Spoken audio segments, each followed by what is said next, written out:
بسم اللہ الرحمن الرحیم، السلام علیکم۔ ابتدا رب العزت کے نام سے جس نے جان دی جہان دیا، درود و سلام محمد والے محمد پر۔ آئیے ان کے ساتھ ناصر نقوی حاضر خدمت ہے۔ ناظرین، بڑی عدالت نے بڑا فیصلہ کر دیا اور اس سے یہ ثابت ہو رہا ہے کہ قانونی آنکھ مچولی ایک بار پھر شروع ہو گئی ہے۔ اسلام آباد کے ہوٹلوں میں رونق میلہ لگا ہے۔ بشرا بی بی ملنے گئی تو وہاں کیا کچھ ہوا۔ پھر یہی نہیں، ساسو ماں کو غشی کے دورے پڑ گئے اور اوورسیز پاکستانیوں نے جان کی بازیاں لگانا شروع کر دی۔ یہ سب کچھ کیا ہے، تمام چیزیں تفصیلات سے بتاؤں گا۔ کچھ چیزیں آپ تک پہنچ گئی ہیں، کچھ چیزیں نہیں پہنچی ہیں، لیکن مختلف انداز سے۔ لیکن آپ سے گزارش کہ آپ آئیے ان کو سبسکرائب کریں، لائک کریں، گھنٹی کا بٹن دبانا نہ بھولیں اور اپنی قیمتی رائے کا اظہار کریں۔ جی، بڑی عدالت نے بڑا فیصلہ دے دیا، اس کی تفصیلات آپ تک پہنچ گئی۔ بہت زیادہ باتیں کرنے کی ضرورت نہیں ہے آپ تک، اس لیے کہ ساری چیزیں آپ تک پہنچ گئیں۔ اور یہ وہی فیصلہ ہے جو تقریباً 53 دنوں سے محفوظ تھا۔ چیف جسٹس آف پاکستان عزت مآب عمر عطا بندیال نے، یعنی 3 رکنی بینچ، ان کے ساتھ جو ان کے چہی تھے 2 جج تھے، اعجاز الحسن اور منیب اختر، یہ تینوں نے اس کو محفوظ کیا تھا 53 دن پہلے۔ حکومت جاتے ہی انہوں نے جناب پٹاری سے نکال کے بوم مارا۔ یہ کیا ہے؟ ریویو اینڈ مینجمنٹ بل ہے 2023۔ اب اس میں کا خاتمہ کر دیا، اسے کالعدم قرار دے دیا۔ کیوں اس موقع پہ کیا گیا؟ یہ معاملات ہیں، میں نے کہا نا یہ معاملہ ابھی طول پکڑے گا۔ کیوں طول پکڑے گا؟ اس لیے کہ اب اس پہ بات ختم نہیں ہوگی۔ یہ اپنے انداز میں بیٹھے تھے، آپ کو یاد ہوگا کہ میں نے ویلاگ میں بھی کہا تھا اور بہت سے لوگوں نے بھی کہا اور چینل پہ بھی یہ بات رپورٹ ہوئی تھی کہ ویلاگر سے ملاقات کی تھی عزت مآب نے۔ 3 ویلاگر تھے اور کوئی نامور نہیں تھے، کوئی شورا آفاق نہیں تھے، لیکن ان کو کہا تھا کہ جناب میں بھی چھٹنگا پن کے، یعنی انہیں کہا تھا کہ جاتے جاتے میں کوئی کام تو دکھاؤں گا، اپنی ساکھ کو بحال کرنے کی کوشش کروں گا۔ تو یہ پہلا حملہ ہے پارلیمنٹ پہ، سمجھ لیں، کیونکہ پارلیمنٹ تو چلی گئی، اب دوبارہ یہ بل نہیں ہو سکتا۔ اب یہ بل انہوں نے اس کو کالعدم قرار دے دیا۔ اب دوسرا حملہ ہوگا دوسری جانب سے۔ اب آپ سوچ رہے ہوں گے پارلیمنٹ تو چلی گئی، اب حملہ کہاں سے ہوگا؟ تو حملہ جناب یہ یہاں سے ہوگا کہ نظر ثانی کی اپیل ہوگی جب عطا بندیال صاحب، یعنی عمر عطا بندیال عزت مآب جب جانے والے ہوں گے، انہوں نے 16 کو جانا ہے اور اس سے پہلے نظر ثانی کی اپیل ہوگی، تو 2-4 دن پہلے جب وہ الوداعی دعوتیں کھا رہے ہوں گے تو اس پہ اپیل ہو جائے گی۔ اور پھر وہ اپیل کون سنے گا؟ پھر وہ بعد میں سنی جائے گی، کیونکہ ویسے بھی وہ ایکٹ آ چکا ہے، وہ بل پاس ہو چکا ہے، جس میں یہ ہے کہ جو بینچز بنیں گے وہ اکیلا چیف جسٹس نہیں بنائے گا۔ اچھا، اس پہ بھی وار کریں گے۔ امید یہ ہے کہ عطا بندیال صاحب اس پہ بھی وار کریں گے، کچھ شکیں اس کی مان لیں گے، کچھ چیزیں نہیں مانیں گے۔ مثلا یہی شک جو ہے کہ عمر عطا بندیال صاحب آل ان آل تھے، اب ان پر پابندی لگ گئی کہ وہ سو موٹو خود نہیں لے سکتے، 3 سینئر جج اس کا فیصلہ کریں گے، تو یہ شک رکھ دیں گے تاکہ قاضی عیسیٰ کھل کے نہ کھیل سکیں، یعنی قاضی فائز عیسیٰ جو چیف جسٹس بنیں گے وہ کھل کے نہ کھیل سکیں۔ تو یہ قانونی آنکھ مچولی جو ہے یہ چلتی رہے گی اور یہ معاملات اسی طرح ہی ہیں، بالکل ایسے ہی جیسے پاکستان کے تلسم قدم میں یہ نہیں پتہ لگ رہا کہ نگران وزیر اعظم کون ہوگا۔ کہتے 29 شخصیات نے شیروانیاں سلوائی تھیں اور نام جو ہے ابھی بھی کسی کو نہیں پتا۔ وزیر اعظم شہباز شریف اور اپوزیشن لیڈر راجہ ریاض میٹنگ پہ میٹنگ کر رہے ہیں، لیکن اس میں بھی یہی ہو رہا ہے، کہنے والے یہ کہہ رہے ہیں بقول شخص ہے کہ وہ بھی ایک دوسرے سے پوچھ رہے ہیں بھائی اصل بندہ کون ہے، کون ہوئے گا؟ تو یہ مذاق بن گیا۔ پاکستان جو ہے ایک تلسم قدہ بن گیا، یا کچھ سمجھ نہیں آتی کیا ہے، یا کس کا جادو چلتا ہے، کس کا نہیں جادو چلتا۔ یہ معاملات بتاؤں گا آپ کو کہ ابھی وہ جو میں نے کہا تھا نا بشرا بی بی کی ملاقات میں کیا کچھ ہوا۔ دیکھیں، آزادی رائے کا اظہار کا جو ہے ہم لوگ بڑے حامی ہیں اور ہم کہتے ہیں اس پہ قطعاً نہیں ہونی چاہیے، کہیں بھی رسائی ہونی چاہیے خبر تک، اور یہ ایکٹ بھی بن چکا ہے کہ رسائی ہونی چاہیے، رسائی ملنی چاہیے۔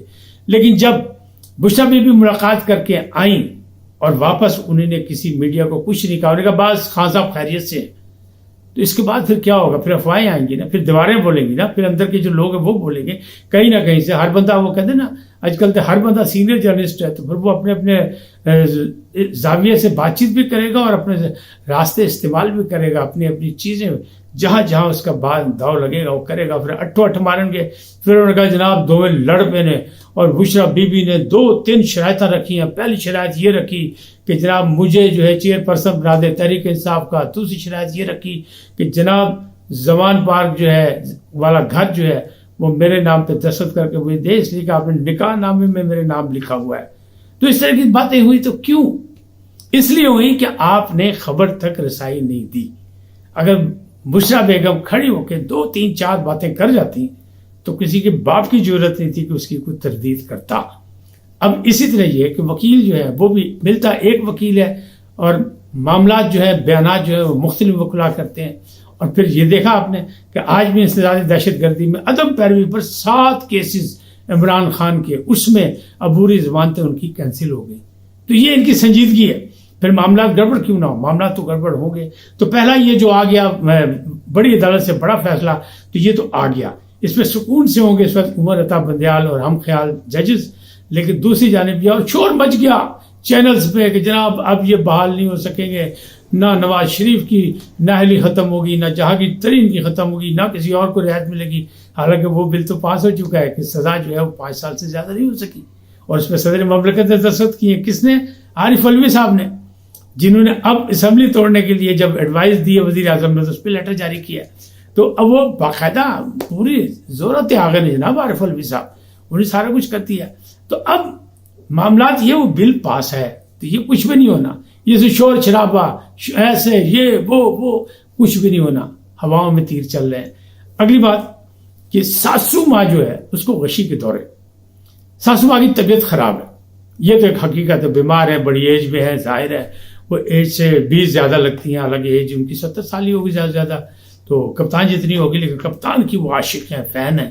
تو اس سلسلے میں جو ہے جب وہ بیماری میں انہیں یہ پتہ لگا کہ جناب عمران خان صاحب تو پکڑے گئے، گرفتار ہو گئے اور وہ اٹک جیل میں ہیں اور ان کے ساتھ سلوک اچھا نہیں ہو رہا، تو جناب انہوں نے شور مچانا شروع کر دیا. ان کو ٹیکے لگائے گئے، ان کو گلوکوز لگایا گیا، ان کو ادویات دی گئی، ادویات تھی غشی کی یا سونے کی. تو ان کو آرام کرنے کے لیے جب سوتے میں سے دوبارہ اٹھی تو نیم غنودگی میں ان کی آوازیں تھیں، امی امی کا کیا بنا، امی.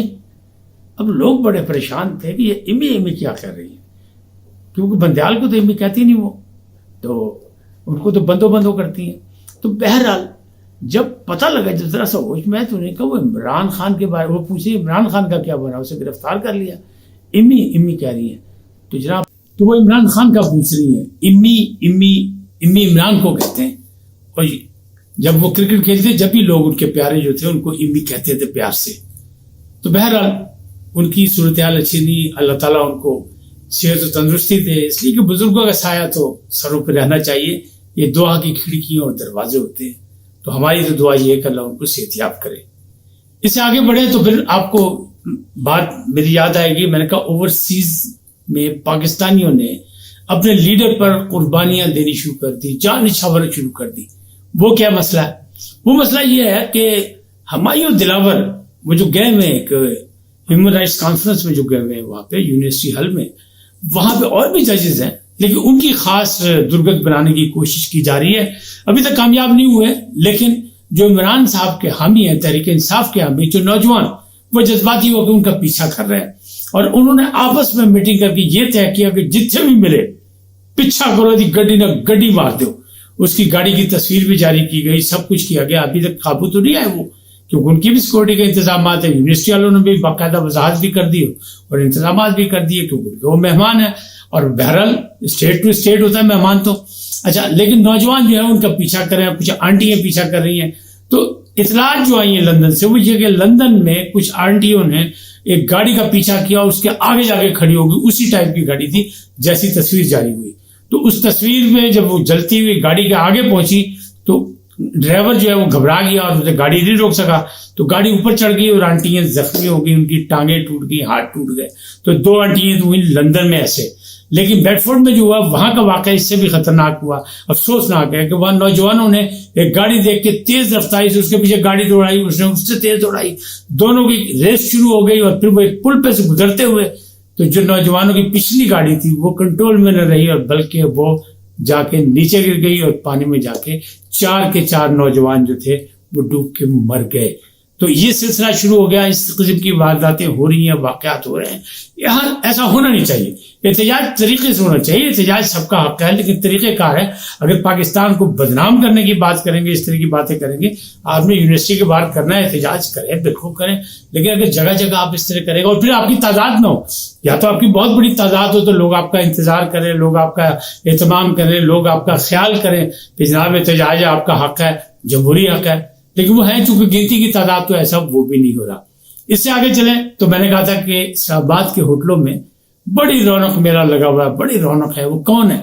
کچھ لوگ تو ایسے ہیں جو سفارشی ہیں، جو اپنی مرضی کے لوگوں کو وزیر بنانا چاہتے ہیں، وزراء میں شامل کرنا چاہتے ہیں، کیونکہ کیبنٹ بھی نگران حکومت کی 10 سے 12 سے زیادہ نہیں ہوگی، یعنی 1 درجن سے زیادہ نہیں ہوگی. اور یہ ہمیشہ ایسے ہوتا ہے، نگران حکومت میں منسٹری کم بنائی جاتی ہیں، ایک ایک کو کئی وزارتیں دی جاتی ہیں. لیکن نگران وزیر اعظم کے لیے بھی بہت کرے پتہ ہی چلا ہے کہ ہمارے دوست ہیں خالد محمود خالد، ان کو ایک دوست نے مخبری کی ہے کہ جناب 29 شخصیات نے شیروانیاں سلوائی تھیں. تو میں نے کہا چلو معاشی بحران تو کوئی ختم ہوا، کسی کو کاروبار تو ملا، 29 درزیوں کا تو فائدہ ہوا. بہرحال یہ تو ہنسی مذاق کی بات ہے، لیکن آپ یہ سوچیں کہ لوگ کتنے کین ہیں. ایک وزیر اعظم بننا ہے، لیکن اس طلسم قضا میں کسی کو نہیں پتا کہ لاٹھی کس کی نکلے گی. لیکن سیاسی لوگ جو ہیں کچھ پریشان وہاں لگ رہے ہیں، کیونکہ وہاں ایک اور ہمت پھر ہے، ایک افواہ خبر بنتی ہے نہیں بنتی یہ الگ بات ہے. لیکن پہلے بھی میں نے ایک جگہ ذکر کیا تھا اس کا کہ ایک خبر یہ ہے کہ 2 بڑی جماعتوں تو فیصلہ کیا تھا کہ سیاسی بندہ ہی نگران وزیر اعظم ہونا چاہیے. لیکن اب افواہ یہ کہ ریٹائرڈ جنرل راحیل شریف ان کا نام بھی آ رہا ہے. تو یہ پاجی وہ آ گیا تو پھر تو پاجی کم ہو گیا نا، منجی پچھلے اندر کہیں دی ہو جانی، کیونکہ وہ بڑے سخت آدمی ہیں اور بڑے جس انداز میں وہ کام کرتے ہیں ان کا اپنا انداز ہے. ان کی کئی سیاسی پارٹیوں سے بنتی نہیں، کچھ سے بنتی ہے. ظاہر اسٹیبلشمنٹ کے بغیر تو مسائل نہیں چل سکتے. ان سیاستدانوں کی بھی دال نکلے گی. پھر جو ہے نا کہتے ہیں قاف لیگ نے بھی نگران وزراء کے لیے نام دے دیے ہیں، اسی طرح دوسری جماعتوں نے بھی دے دیے ہیں. 10 سے زیادہ 12 سے زیادہ کیبنٹ نہیں ہوگی تو بڑے مسائل بن جائیں گے. تو یہ سلسلہ ہے، تو لوگ پریشان پھر رہے ہیں. لیکن پاجی ہوٹل کا کاروبار چل رہا ہے، بہت سے لوگ سفارشی ہیں، بہت سے لوگ مبارکباد دینے والے ہیں، بہت سے لوگ جشن منانے کی تیاریاں کریں کہ جب ان کا وزیر اعظم بنے گا تو انہیں جناب لڈیاں پاڑیاں نے، فنکشن کرنے نے، تقریبات کرنی نے. کیونکہ اس دفعہ چانس یہی ہے کہ الیکشن لیٹ ہوں گے تو نگران وزیر اعظم 3 مہینے کا نہیں ہوگا بلکہ زیادہ ٹینیور ہوگا، لمبا ٹینیور ہوگا. 2024 میں جا کے الیکشن ہوں گے، کب نہیں ہوں گے، نئی مردم شماری ہے، اس کی حلقہ بندی ہونی ہے. تو اس سلسلے میں بڑی رونق میلا پاجی اسلام آباد سے موجہ لگی ہیں، لوگ کی نوٹ بچھاور کر رہے ہیں، اپنی سمجھ لو یہ بھی جواری ہیں، اپنے گھوڑے پہ جوا لگا کے بیٹھے ہوئے. لیکن بنے گا تو ایک ہی وزیر اعظم. آج اتنا ہی، پھر ملیں گے نئے موضوع کے ساتھ، نئے عنوان کے ساتھ. جاتے آپ سے درخواست INN کو سبسکرائب کریں، لائک کریں، گھنٹی کا بٹن دبانا نہ بھولیں اور اپنی قیمتی رائے کا اظہار اپنی شخصیت کے مطابق دیں. سدا سلامت رہیں. اللہ نگہبان.